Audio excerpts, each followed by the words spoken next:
안녕하세요. 여러분의 마음속 깊은 이야기를 들어드리는 마음의 이야기입니다. 혹시 SNS를 보다가 재미있는 것을 발견하고 스푼처럼 누군가를 태그해서 같이 웃고 싶었던 적 없으신가요? 하지만 그 순간 멈칫하게 되죠. 문득 떠올린 그 사람이 어느새 한때는 정말 친했던 사이가 되어버렸다는 사실을 깨닫게 되는 거죠. 맞아요. 우리 모두에겐 적어도 한 명쯤은 한때는 친했던 친구가 있습니다. 가끔 다른 친구가 요즘 너희들 왜 같이 안 다녀? 라고 물어보면 그저 씁쓸하게 웃으며 고개를 젓게 될 뿐이죠. 많은 사람들이 옛 절친이라는 말이 옛 연인보다 더 아프게 들린다고 해요. 아마 연인 관계처럼 고백으로 시작하거나 이별 통보로 끝나는 경우가 드물기 때문일 거예요. 그래서인지 그 애매한 끝맺음이 우리 마음에 더 깊은 상처와 아쉬움을 남기는 것 같습니다. 마치 식어버린 뜨거운 물 한 잔처럼 괜찮을 거라 생각했는데 막상 데이고 나면 깜짝 놀라는 것처럼요. 모든 게 다 괜찮아진 줄 알았는데 그 친구의 이름만 들어도 마음속 미련은 조금도 사라지지 않은 채 그대로 남아있죠. 그렇다면 여러분의 우정은 지금 안녕하신가요? 오랫동안 인간은 모든 것을 혼자 할 수 있도록 진화한 고독한 존재라고 스스로를 여겨왔죠. 지금 이 순간에도 우리 모두는 주변에 아무도 없을 때 혼자 모든 것을 해낼 수 있도록 배우고 있고요.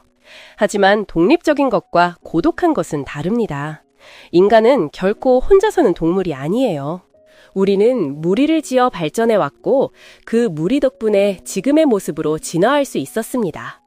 그렇기 때문에 그 누구도 주변에 아무런 관계없이 살아갈 수는 없는 법입니다. 우리에게는 사회의 가장 기본적인 관계를 유지하기 위해 친구가 필요합니다. 하지만 이렇게 단순해 보이는 것일수록 때로는 얻기 어렵고 쉽게 잃기도 하죠. 너무나 쉽게 얻었기에 굳이 많은 노력을 들여 유지할 필요가 없다고 생각하기 때문입니다. 많은 사람들이 그래서 절친은 언제나 내 곁에 있을 것이라고 착각하고 점점 무심해지고 그 소중함을 잊어버리게 되는 거죠. 그리고 어느새 절친은 옛 절친이 되어버립니다. 먼저 절친이라는 단어에 대해 함께 생각해 볼까요? 절친의 정의가 단 하나일 리는 없겠죠. 사람마다 절친을 정의하는 방식은 다르겠지만 공통적으로는 오랜 시간을 함께 했거나 혹은 서로를 충분히 이해할 만큼의 시간을 보낸 친구를 의미할 겁니다. 저에게는 서로를 충분히 이해하는 것이라는 말이면 충분해요. 그림자처럼 항상 붙어 다닐 필요도 없고 내 인생의 모든 순간에 그 친구가 등장할 필요도 없어요. 그저 함께 있을 때 가장 편안하고 온전한 나 자신이 될 수 있는 사람. 서로를 용서해주고 지켜주며 함께 성장하기 위해 때로는 따끔한 충고도 해주는 그런 존재 말이에요. 첫 번째 사연은 고양이라는 닉네임을 쓰시는 한 청취자분께서 보내주셨습니다. 저에게는 정말 소중했던 친구가 한 명 있었어요. 하지만 지금은 그 친구를 떠올리면 두려운 마음만 들어요. 다시 누군가와 깊은 관계를 맺는 것이 두려워질 만큼요. 지금도 그 친구랑 연락하냐고요? 네, 해요. 하지만 할 수만 있다면 더 이상 괜찮은 척하고 싶지 않아요. 저는 사람들과 쉽게 친해지는 편이에요. 다들 저를 좋아해주지만 관계가 더 깊어질 것 같으면 저도 모르게 두려워져서 피하게 돼요. 그 친구는 저에게 씻을 수 없는 상처이자 악몽 같은 존재예요. 그런데 왜 아직도 친구로 지내냐고요? 예전에 그 친구가 저를 보러 부산에서 서울까지 올라와서 밤새 함께 놀기도 했거든요. 차마 그 친구에게 상처를 주고 싶지 않아서 이미 부서질 대로 부서진 제 마음을 숨기고 있어요. 제가 너무 나쁜 거겠죠?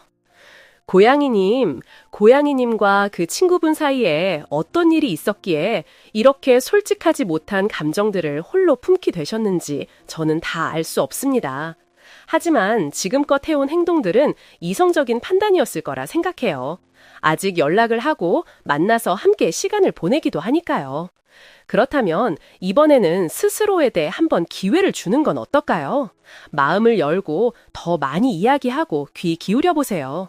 서로를 이해하고 보듬어주면서 이성으로만 겨우 붙들고 있는 그 우정 속 엉킨 실타래를 풀어보는 거예요. 다시 한번 망설이거나 두려워하지 말고 온 마음을 다해 진심으로 한 사람을 대해보세요. 진심은 결코 짓밟히지 않는다고 저는 그렇게 믿어요. 알고 계시나요? 우정은 자발적으로 귀 기울여주고 자발적으로 마음을 나누는 관계예요. 내가 이만큼 들어줬으니 상대방도 이만큼 들어줘야 한다거나 내가 이만큼 이야기했으니 상대방도 그만큼 이야기해줘야 한다는 기대를 해선 안 돼요.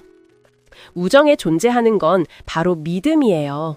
내 친구가 마음속 고민을 털어놓을 수 있다는 사실에 기쁜 것이지 그 상대가 꼭 나여야 할 필요는 없어요. 절친이라면 세상 모든 것을 나에게 말해야 해 라는 기준을 스스로 만들지 마세요. 본래 각자의 삶이 있고 각자의 한계가 있는 법이니까요. 제가 당신의 아픔을 온전히 이해할 수 없듯 당신도 제 마음속 모든 감정의 구석구석을 전부 이해할 수는 없을 거예요. 우리가 친구에게 바라는 건 그저 함께라는 것, 수많은 아픔을 지나오는 동안 당신이 여전히 내 곁에 있어준다는 것. 그것만으로도 충분해요. 너와 나 사이에 온전한 이해가 없다고 해도 괜찮아요. 오히려 그 관계에 대한 기대를 내려놓고 마음 편해질 수 있으니까요. 우정이라는 게 감정적으로 의지하기만 하는 관계는 아니잖아요. 누군가 내 이야기를 조금 들어주지 않았다고, 오늘 하루 내 마음을 나누지 못했다고 해서 내 세상이 무너져 내리는 건 아니니까요. 그저 내 앞에 앉아 이야기를 들어준다고 해서 모두가 나와 마음을 나누는 진정한 친구는 아닐 수 있어요. 그 사람은 어쩌면 나를 전혀 이해하지 못하고 나의 진짜 가치를 보지 못하고 있을지도 몰라요. 그리고 그건 반대로 당신도 마찬가지일 수 있죠. 상대방을 제대로 이해하지도 그 사람의 진정한 가치를 알아보지도 못하면서 그저 친하다고만 생각하고 있지는 않나요? 그건 진정한 친구라고 할 수 없겠죠.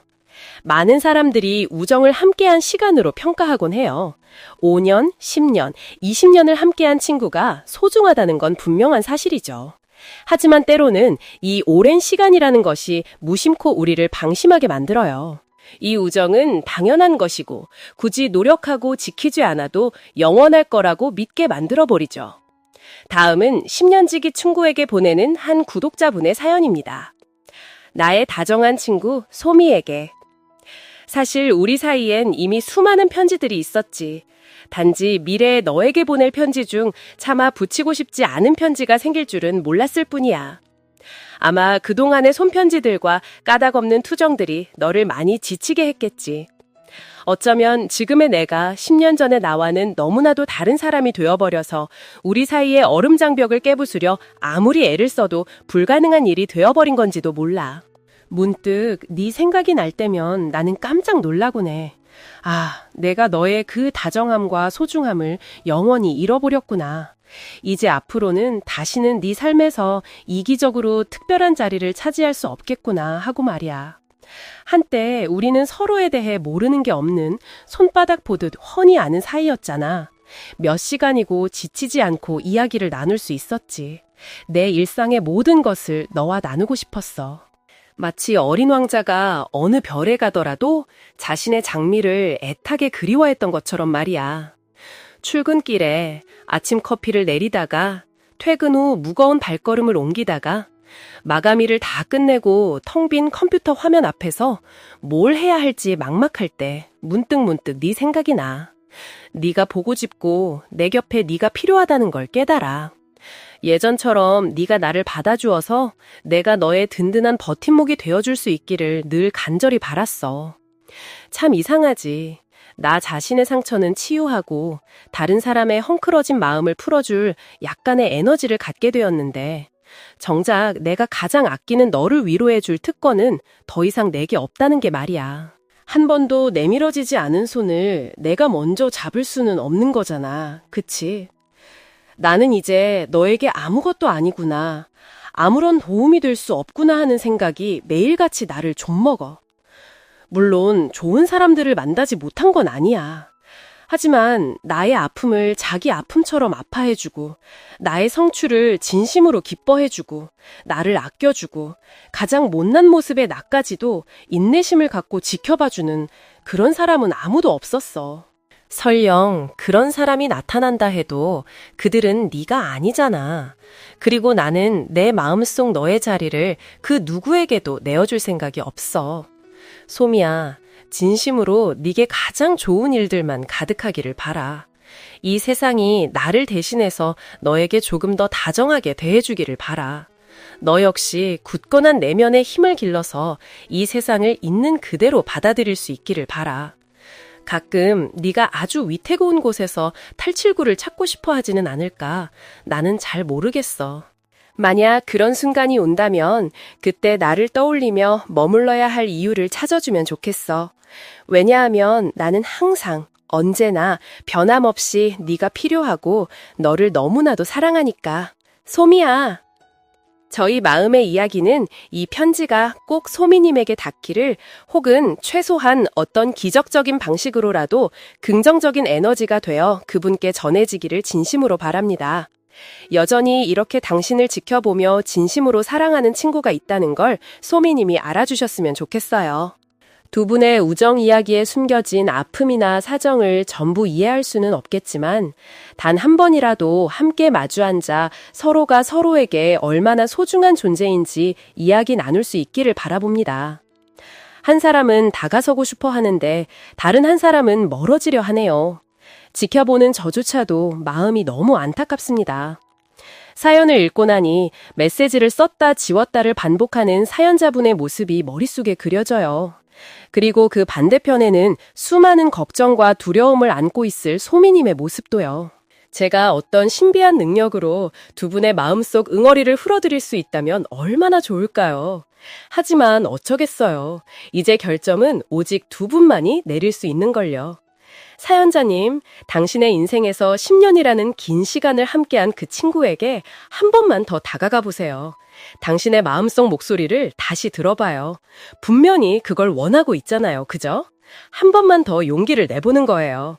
소미 씨, 당신에게는 선택할 권리가 있어요.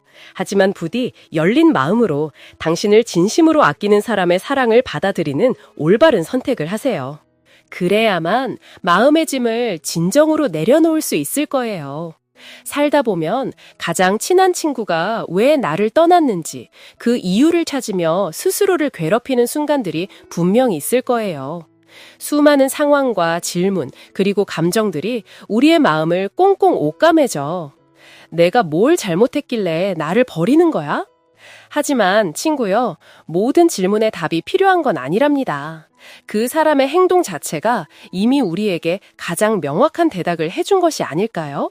침묵 또한 거절의 한 형태라는 것을요. 이제는 그들을 놓아주고 그들은 그들 자신에게로, 우리는 우리 자신에게로 돌아갈 시간이라는 것을요. 우리의 마음이 충분히 넓어지고 그릇이 충분히 커져서 우리를 미래의 평온한 길로 이끌어줄 좋은 것들을 맞이할 준비가 되는 그 여정 속에서 말이죠. 친구 관계가 끝난 후 여러분은 어떤 기분이 드시나요? 마음속에 수많은 감정들이 억눌려 차마 털어놓지 못하고 있지는 않나요? 그 생각들이 머릿속에서 빠져나와 툭 내려놓을 수 있도록 해주세요.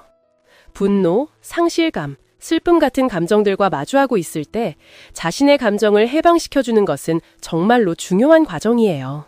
종이에 모든 것을 적고 다시는 읽지 않거나 그 종이를 찢어버리거나 심지어 태워버릴 수도 있죠. 친구 관계를 끊는다는 것은 앞으로 당신을 기다리고 있는 다음 일들을 위해 정신적 에너지를 남겨두는 것을 의미하기도 해요. 하지만 가장 먼저 해야 할 일은 친구 관계가 방금 끝났다는 사실을 받아들이는 거예요.